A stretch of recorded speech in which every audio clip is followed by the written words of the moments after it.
Αγαπητοί φίλοι, θέλω να σας μιλήσω σήμερα για το θέμα της αιτιότητας. Τι είναι αιτιότητα και γιατί είναι σημαντική και πώς μπορούμε να φτάσουμε στο να καταλάβουμε αν υπάρχει αιτιώδη σχέση, όπως λέμε, μεταξύ δύο φαινομένων, δύο μεταβλητών. Λοιπόν, για να το καταλάβουμε αυτό θα πούμε κάτι υποθετικό, αλλά σημαντικό νομίζω για την κοινωνία μας. Φανταστείτε λοιπόν, είναι εκείνοι που λένε ότι τα μέσα κοινωνικής δικτύωσης βλάπτουν τους νέους, προκαλώντας τους για παράδειγμα κατάθλιψη, έτσι. Κατάθλιψη. Λοιπόν, αυτοί λοιπόν είναι οι άνθρωποι που υποστηρίζουν ότι υπάρχει αυτή η αιτιώδη σχέση. Υπάρχουν άλλοι που υποστηρίζουν ότι δεν υπάρχει αιτιώδη σχέση. Υπάρχουν άλλοι που λένε ότι η αιτιώδη σχέση είναι ανάποδη. Ότι δηλαδή, άμα έχει κατάθλιψη, θα έχει μεγαλύτερη χρήση των μέσων κοινωνικής δικτυώσεως. Αυτό είναι το ΜΚΔ που λέω τώρα. Λοιπόν, οι άνθρωποι που μιλάνε για αυτά τα πράγματα, όλοι μας που μιλάμε για αυτά τα πράγματα, αναφερόμαστε σε ουσιαστικά αιτιώδεις σχέσεις. Το ερώτημα λοιπόν είναι, τι πάει να πει αιτιώδη σχέση, πώς ξέρουμε ότι αυτό το πράγμα οδηγεί σε αυτό ή όχι, και τι μπορούμε να πούμε. Θα μιλήσουμε λοιπόν γενικά, δεν θα μιλήσω απλά και μόνο για τα μέσα κοινωνικής δικτυώσεως και την κατάθλιψη, θα σας μιλήσω πιο γενικά. Θα το φέρνω κάθε λίγο λέξη σαν παράδειγμα αυτό, αλλά θέλω να μιλήσω γενικά.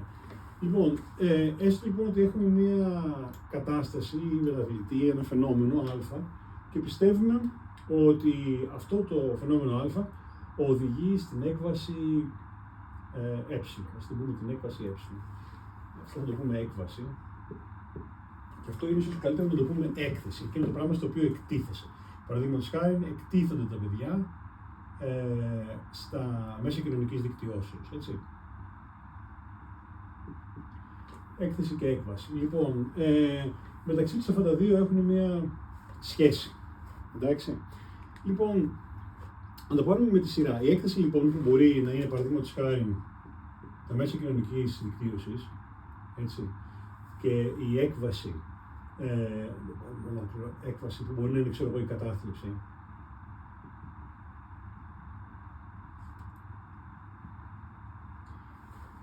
Αυτά τα δύο πρέπει να δούμε πρώτα απ' όλα αν έχουν κάποια συσχέτιση μεταξύ τους. Τι πάει να πει συσχέτιση τώρα, θα μου πείτε. Η συσχέτιση μετριέται με διάφορους τρόπους. Και αυτό που πρέπει να φανταστείτε είναι ότι, μάλλον για να το δώσω πιο απλά να το καταλάβει κανείς, φανταστείτε ένα γράφημα το οποίο απεικονίζει κατά πόσον αν έχεις μεγάλο χρόνο, για παράδειγμα, στα μέσα κοινωνικής δικτύωσης, δηλαδή κατά πόσον αν περάσεις πάρα πολύ χρόνο, θα το βάλουμε αυτό ως ώρες εδώ, ώρες με μη καπαδέλτα, με μέσα κοινωνικής δικτύωσης, πόσο πιθανότερη είναι στο μέλλον η κατάθλιψη. Και εάν λοιπόν η σχέση είναι τέτοιου τύπου, έτσι, δηλαδή όσο περισσότερες ώρες περνάει κανείς στα μέσα κοινωνικής δικτύωσης, τόσο περισσότερες πιθανότητες έχει να έχει κατάθλιψη, ή τόσο πιο σημαντικός είναι, πιο ισχυρός είναι ο στατιστικός συντελεστής συσχετήσεως μεταξύ των δύο που βλέπουμε σε αυτή την εικόνα, τότε λέμε ότι τα δύο αυτά τα φαινόμενα συσχετίζονται. Έχω κάνει άλλα βίντεο για το που ονομάζουμε statistical inference, δηλαδή πώς κανείς βγάζει στατιστικά συμπεράσματα. Δεν μπαίνω σε αυτό. Μιλάω τώρα λίγο πιο γενικά. Αντιθέτως, αν δούμε ότι η σχέση είναι τέτοιου τύπου, για παράδειγμα, έτσι ότι δηλαδή δεν κάνει διαφορά πόσες ώρες περνά στα μέσα κοινωνικής δικτύωσης σε σχέση με την κατάθλιψη, θα δούμε μία γραμμή τέτοιου τύπου, η οποία θα είναι αυτό που λέμε flat, θα είναι επίπεδη. Έτσι. Όταν λοιπόν μιλάμε για μια στατιστική συσχέτιση, συνήθως μιλάμε για σχέσεις τέτοιου τύπου. Αυτές όπως αυτή εδώ πέρα δηλαδή. Εντάξει. Αυτό λοιπόν θα ήταν το βελάκι μας από εδώ μέχρι εκεί. Σύμφωνοι. Λοιπόν, αν το είχαμε αυτό το πράγμα, αυτό είναι μια ένδειξη, έτσι, ότι πράγματι μπορεί να υπάρχει μια συσχέτιση. Όμως, όπως όλοι μας ξέρουμε, η συσχέτιση δεν σημαίνει και αιτιώδη συνάφεια. Correlation is not causation, λέμε στα αγγλικά. Τι σημαίνει αυτό το πράγμα? Σημαίνει ότι μπορεί όντως να υπάρχει μια συσχέτιση εδώ πέρα, αλλά μπορεί αυτή να εξηγείται όχι ως αιτιώδης σχέση, αλλά ως κάτι άλλο. Ωραία, εδώ θα μου πείτε, για κάτσε να το εξήγησε μας τι σημαίνει λοιπόν αιτιώδη σχέση. Φανταστείτε την αιτιώδη σχέση ως εξής. Σας δίνω έναν έτσι γενικό ορισμό. Καταρχήν θα πρέπει να πούμε ότι υπάρχει μια πολύ μεγάλη φιλοσοφική παράδοση και μεγάλες φιλοσοφικές διαμάχες ως προς το τι είναι, ποια είναι η πραγματική αιτιώδη σχέση, αν υπάρχουν αιτιώδη σχέσεις κτλ. Εγώ συνήθως για τους σκοπούς της έρευνας χρησιμοποιώ, βασίζομαι σε ορισμούς όπως εκείνος που λέγεται counterfactual theory of causality, δηλαδή της αντιπραγματικής θεωρίας της αιτιότητας. Με απλά λόγια σημαίνει ότι εάν δεν υπήρχε αυτός ο παράγοντας, θα εξέλιπε και αυτό το φαινόμενο, δεν θα υπήρχε και αυτή η έκβαση. Αυτό είναι μια πολύ ισχυρή μορφή της αιτιώδους σχέσεως. Το ξαναλέω, αν δεν υπήρχε αυτό, δεν θα υπήρχε αυτό. Δηλαδή, εάν εγώ για παράδειγμα, αν το δεξί μου χέρι δεν χτυπούσε το αριστερό χέρι, δεν θα ακουγόταν ένα παλαμάκι. Έτσι φαίνεται πάρα πολύ απλό. Σε πάρα πολλά πράγματα όμως στη ζωή, τα οποία μετράμε και υπολογίζουμε, δεν είναι τόσο απόλυτη η σχέση. Δηλαδή, το μέγεθος της αιτιώδους σχέσης που υπάρχει, της συσχετήσεως, δεν πρέπει να είναι τεράστιο. Δηλαδή, εδώ πέρα πράγματι, αν το δεξί χέρι δεν υπήρχε, δεν θα ακουγόταν το παλαμάκι. Αλλά πάρα πολλές από τις εκβάσεις που έχουμε είναι πολυπαραγοντικές. Δηλαδή, στην περίπτωση της κατάστασης, μπορεί να μην χρειάζεται μόνο η μία έκθεση αυτή των μέσων κοινωνικής δικτυώσεως, μπορεί να υπάρχουν άλλες 10-15, που μπορεί να είναι εξάρτητες από αυτήν. Και μόνο εάν συντρέχουν πάρα πολλοί λόγοι μαζί, έχεις κατάθλιψη, ή το κατά πόσο θα έχεις κατάθλιψη, όχι να εξηγείται, να το πούμε αλλιώς, σε ένα πολύ μικρό ποσοστό από το αν υπάρχουν μέσα κοινωνικής δικτυώσεως. Εκείνοι από εσάς που είστε εξοικειωμένοι με μεθόδους παλινδρόμησης, regression, θα γνωρίζετε την έκφραση στατιστική που λέει just a proportion of the variance, έτσι, δηλαδή ένα μόνο μικρό ποσοστό ή ένα ποσοστό της διακυμάνσεως. Αλλά σε κάθε περίπτωση φανταστείτε ότι εάν αυτό το πράγμα εξέλιπε, αν δεν υπήρχε αυτό το πράγμα, αν το βγάζαμε από τη μέση, έτσι, τότε θα λιγόστευε το φαινόμενο αυτό, να το πούμε έτσι, εντάξει. Αυτός είναι ένας ορισμός που τον δίνω και με απλουστευτικό κάπως τρόπο, όπως έχει ενδιαφέρον, έχει τα προβλήματά του τα φιλοσοφικά, δεν θα μπω σε αυτό, αλλά είναι χρήσιμος αρκετά. Είναι χρήσιμος, ειδικά όταν το χρησιμοποιούμε εμείς οι γιατροί, ας πούμε, οι άνθρωποι που παρεμβαίνουν σε πράγματα, για τον εξής λόγο, γιατί εμάς μας ενδιαφέρει πάντοτε και από πρακτικής πλευράς, εάν εγώ μπορούσα αυτό το πράγμα να το σταματήσω, έτσι, τότε θα έκανε κάτι πολύ καλό. Δηλαδή, αν όντως η σχέση αυτή είναι αιτιώδης, τότε θα πρέπει και εγώ να καταβάλω προσπάθεια να το σταματήσω. Παράδειγμα, να απαγορεύσω τα μέσα κοινωνικής δικτυώσεως. Δεν θα εκφέρω γνώμη πάνω σε αυτό στην ουσία του προβλήματος. Μιλάω μόνο αυτή τη στιγμή για τις προϋποθέσεις του. Αν αυτό το πράγμα μπορούσα να το κάνω εγώ να εκλείψει, και αυτό είναι πολύ σημαντικό, αν τα απαγόρευε ή έκανε οτιδήποτε άλλο, τότε θα εξέλιπε και η έκβαση. Πάρα πολλοί άνθρωποι θα θέλανε να μπορούν να κάνουν. Και αυτό κάνουμε κιόλας. Είπαμε ότι το πράγμα αυτό έγινε με το τσιγάρο. Έτσι, δεν είναι. Κατεδείχθη ότι υπήρχε με πολύ μεγάλη πιθανότητα ότι υπήρχε μια σχέση μεταξύ του καπνίσματος, του να καπνίζεις τσιγάρο και να έχεις καρκίνο του πνεύμονα, και απεφάσισαν οι κυβερνήσεις να λάβουν μέτρα και πολιτικές υγείας για να περιορίσουν το κάπνισμα. Και βίωσαν όντως τον αριθμό ανθρώπων που είχαν παθήσεις του πνεύμονας, καθώς και άλλες παθήσεις που συνδέονται με τον καρκίνο με το κάπνισμα και με την θνησιμότητα. Άρα λοιπόν, για εμάς το να ξέρουμε το αν υπάρχει μια αιτιώδη σχέση μεταξύ της εκθέσεως, όπως την λέμε, και της εκβάσεως, είναι σημαντικό για να ξέρουμε αν έχει νόημα να πάμε να επενδύσουμε ώστε να αλλάξουμε κάτι εδώ πέρα. Είναι πολύ απλό. Γιατί άμα δεν είναι αιτιώδη σχέση, όπως θα εξηγήσω σε λίγο, τότε αυτό το πράγμα δεν έχει νόημα. Δεν έχει νόημα να μπλακούμε σαν να τα μειώσουμε αυτά τα πράγματα. Δηλαδή, γιατί να το κάνουμε. Θα είναι χάσιμο χρόνο και χάσιμο χρημάτων. Και μπορεί να προκαλέσει και βλάβες. Δεν έχει νόημα. Λοιπόν, ωραία. Πάμε τώρα να δούμε κάτι. Πρέπει πάντοτε για να υπάρχει αιτιώδη σχέση, να υπάρχει συνάφεια. Πολλοί θα πούνε ναι, δεν είναι σωστό όμως αυτό. Πολλές φορές υπάρχουν δύο λόγοι. Θα αναφερθώ κυρίως στον έναν λόγο. Υπάρχουν καταστάσεις όπου μπορεί να υπάρχει αιτιώδη σχέση, όμως αν κανείς μελετούσε την συνάφεια εδώ πέρα, να μην την έβρισκε. Ο πιο συχνός και πιο σημαντικός λόγος που πρέπει κανείς να ξέρει ότι μπορεί να συμβαίνει αυτό το πράγμα είναι το να μην έχει κανείς αρκετή στατιστική ισχύ. Δηλαδή τα δείγματα στα οποία έγιναν οι μελέτες να είναι μικρά. Να το πω απλά, αν πάρεις 10 άτομα και πεις σε αυτά τα 10 άτομα άμα τα εκθέσω σε μέσα κοινωνικής δικτύωσης, πόσοι θα αναπτύξουν κατάθλιψη. Δεν είναι μεγάλο αρκετά δείγμα αυτό το πράγμα για να μπορέσουμε να μελετήσουμε τη συσχέτιση αυτή. Χωρίς να μπω σε στατιστικές λεπτομέρειες, φανταστείτε απλά και μόνο ότι εάν η πιθανότητα να πάθει κανείς κατάθλιψη, ξέρω εγώ, είναι 1 στα 10, ίσως είναι και ανάλογα με την ηλικία μπορεί να είναι και μικρότερη, και το 1 στα 10 συμβαίνει σε ένα μεγάλο χρονικό, σε ένα αρκετά σημαντικά και μεγάλο χρονικό διάστημα, μπορεί με 10 άτομα να μην είναι πολύ πιθανό να μην προλάβω μέσα σε εύλογο χρονικό διάστημα να το δω. Εντάξει, είναι 1 στα 10 δεν σημαίνει ότι όντως 1 στους 10 θα νοσήσει με κατάθλιψη μέσα σε αυτό το χρονικό διάστημα. Άρα είμαι στα όρια εκεί του να μην μπορέσω να καταδείξω τη συνάφεια. Και, εν πάση περιπτώσει, αν ένας είχε κατάθλιψη στους 10, αυτό μπορεί να είναι και τυχαίο γεγονός. Άρα λοιπόν δεν επαρκεί για να μπορέσω να δείξω αυτήν εδώ πέρα την σχέση πολλές φορές. Ξαναλέω, δεν μπαίνω στις στατιστικές λεπτομέρειες, έχω κάνει κάποια βίντεο για τη στατιστική ισχύ και θα κάνω κι άλλα, αλλά να το θυμάστε αυτό το πράγμα, ότι όταν κάποιος σας λέει ότι δεν υπάρχει σχέση, πρέπει να ξεκαθαρίσετε αν αυτό που σας λέει σημαίνει ότι δεν υπάρχουν ακόμη ενδείξεις ή ότι έχει ξεκάθαρες ενδείξεις ότι δεν υπάρχουν. Στα αγγλικά εκεί υπάρχει μια διαφοροποίηση μεταξύ του absence of evidence, έτσι, η απουσία ενδείξεων, εν αντιθέσει προς το evidence of absence, δηλαδή το να έχεις ενδείξεις για την απουσία της σχέσεως. Άλλο δεν είναι να μπορείς να πεις με σημαντική βεβαιότητα ότι ξέρεις, εγώ είχα ένα μεγάλο δείγμα και δεν βρήκα στατιστική συσχέτιση, και άλλο να πεις ότι δεν έχουμε μέχρι τώρα βρει, γιατί ξέρω δεν έχει μελετηθεί με κακό τρόπο. Αυτό πρέπει να το θυμάστε πάρα πολύ για όλες τις αιτιώδεις σχέσεις. Και πάντοτε σας λέει κάποιος δεν υπάρχει σχέση, πρέπει να ρωτάτε δεν υπάρχει σχέση, αλλά έχει μελετηθεί επαρκώς αυτό το πράγμα με τον σωστό τρόπο. Υπάρχουν και άλλοι λόγοι για τους οποίους μπορεί να υπάρχει αιτιώδη συνάφεια και όχι στατιστική σχέση.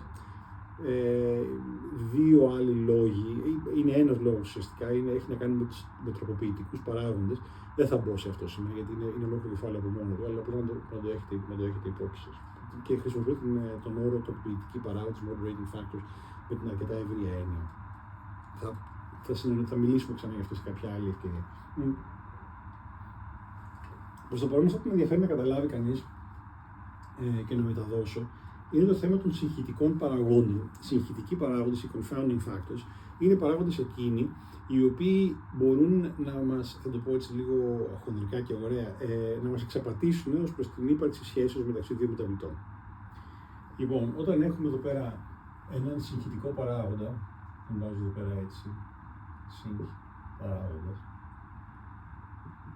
φανταστείτε έναν παράγοντα ο οποίος συνδέεται και με αυτόν τον παράγοντα και με αυτόν τον παράγοντα. Και έτσι λοιπόν, επειδή αυτοί οι δύο παράγοντες λοιπόν συνδέονται μεταξύ τους μέσω αυτής της οδού. Καταλάβατε. Δηλαδή, ο συγχυτικός παράγοντας, ο οποίος στην προηγουμένη περίπτωση μπορεί να είναι, για παράδειγμα, μιλάω γενικά, δεν μπαίνω στην ουσία του πράγματος. Μπορεί να είναι κακές σχέσεις μεταξύ γονιών και παιδιών.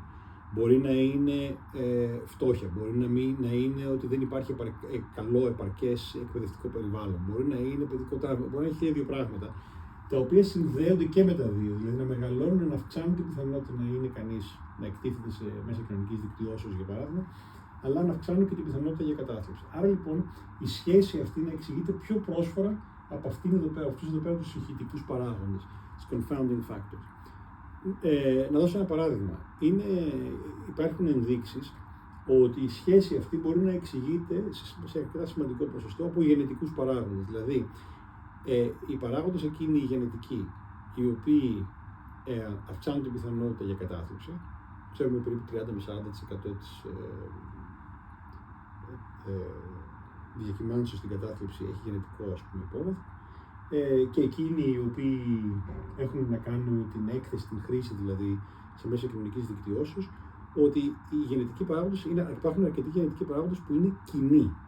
Έτσι. Και ότι η συσχέτιση μεταξύ των δύο αυτών μεταβλητών σε ένα σημαντικό ποσοστό οφείλεται σε γενετικούς παράγοντες. Υπάρχουν λοιπόν άλλοι γενετικοί, δεν είναι μόνο γενετικοί, είναι γενετικοί ή περιβαλλοντικοί παράγοντες οι οποίοι μπορούν να εξηγούν αυτή τη συσχέτιση. Αυτό ισχύει γενικώς. Είναι πάρα πολύ σημαντικό να το καταλάβουμε.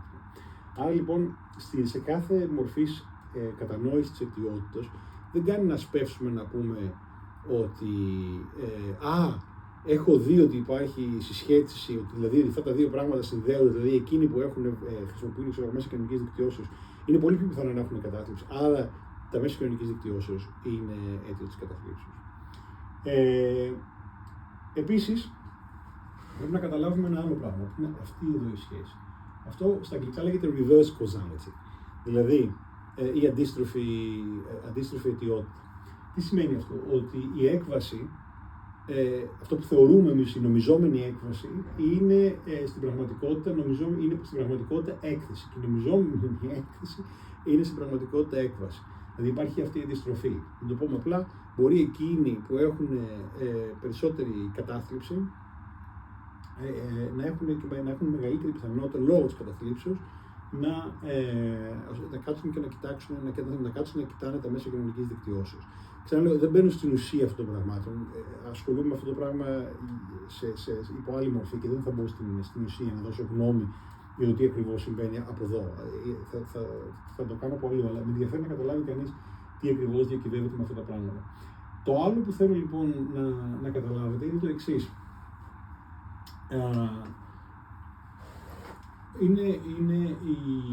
Είναι το θέμα των διαμεσολαβητικών παραγόντων που έχουν πολύ ενδιαφέρον. Διαμεσολαβητικός είναι ένας παράγοντας ο οποίος δράει έτσι. Δηλαδή, το λέω διαμεσολαβητικό παράγοντα, ΔΠ εδώ πέρα, για να μην γράφω πολύ. Είναι ένας παράγοντας λοιπόν, ο οποίος ξεκινάει από. Είναι η έκθεση, επηρεάζει την έκβαση μόνο ή σε ένα ποσοστό σημαντικό, εν πάση περιπτώσει, μέσω μιας διαμεσολαβητικής μεταβλητής, διαμεσολαβητικού παράγοντα. Τι μπορεί να είναι αυτός ο διαμεσολαβητικός παράγοντας? Γενικότερα, φανταστείτε το λιγάκι σαν μπάλες του μπιλιάρδου. Χτυπάς μια μπάλα του μπιλιάρδου, θες να χτυπήσεις την. Ποια χτυπάμε, δεν θυμάμαι την άσπρη, έτσι δεν είναι. Καλό να παίξει μπιλιάρδου. Αλλά είναι ωραίο παράδειγμα. Χτυπάς λοιπόν την μπάλα την κόκκινη, ξέρω εγώ, και θες να χτυπήσεις την άσπρη. Αλλά δεν έχεις την καλή γωνία για να χτυπήσεις την άσπρη μπάλα για να μπει μέσα. Και χτυπάς πρέπει να χτυπήσεις την πράσινη, να κάνεις σπόντα που λέμε. Αυτή η πράσινη μπάλα, την οποία θα χτυπήσεις με την κόκκινη για να χτυπήσεις τελικά την άσπρη, αυτή η ενδιάμεση μπάλα είναι ο διαμεσολαβητικός παράγοντας. Στην προκειμένη περίπτωση, ο διαμεσολαβητικός παράγοντας μπορεί να είναι ότι η έκθεση μέσα κοινωνικής δικτυώσεως μόνο εάν μέσω αυτής της εκθέσεως καταλήγεις να κάνεις κακές παρέες. Αλλά άμα δεν καταλήξεις να κάνεις κακές παρέες, δεν συμβαίνει αυτό το πράγμα. Λέω τώρα ένα παράδειγμα, υπάρχουν προφανώς άλλα. Άρα λοιπόν η σχέση αυτή περνάει κατά αυτόν τον τρόπο. Αυτό μπορεί να είναι αίτιο λοιπόν, αλλά δεν πηγαίνει απευθείας στην έκβαση, πηγαίνει μόνο μέσω αυτού του παράγοντα. Μετά υπάρχει και ένα άλλο πάρα πολύ ενδιαφέρον φαινόμενο, το οποίο είναι ο τροποποιητικός παράγοντας. Το γράφω έτσι, TAFP. Στα αγγλικά αυτό το πράγμα λέγεται moderating. Αυτό λέγεται mediating factor, αυτό λέγεται moderating factor. Λοιπόν, τροποποιητικός παράγοντας είναι εκείνος παράγοντας ο οποίος λέει ότι ορισμένες ομάδες μπορεί να είναι πιο ευάλωτες από ό,τι άλλες στις εκθέσεις αυτές. Να δώσουμε ένα παράδειγμα εδώ. Υπάρχουν ενδείξεις για τα μέσα κοινωνικής δικτυώσεως ότι αυτά είναι ιδιαιτέρως τοξικά. Ξαναλέω, δεν εκφέρω γνώμη, σας λέω ότι υπάρχει στην βιβλιογραφία. Για κορίτσια ηλικίας 11 μέχρι 13. Αυτό μπορεί να οφείλεται στο ότι πολλά από αυτά τα μέσα κοινωνικής δικτυώσεως ή κάποια από αυτά χρησιμοποιούν πάρα πολλοί εικόνες σώματος, δημιουργώντας έτσι άγχος για την εικόνα σώματος. Όπως ξέρετε, ασχολούμαι με την δυσμορφοφοβία.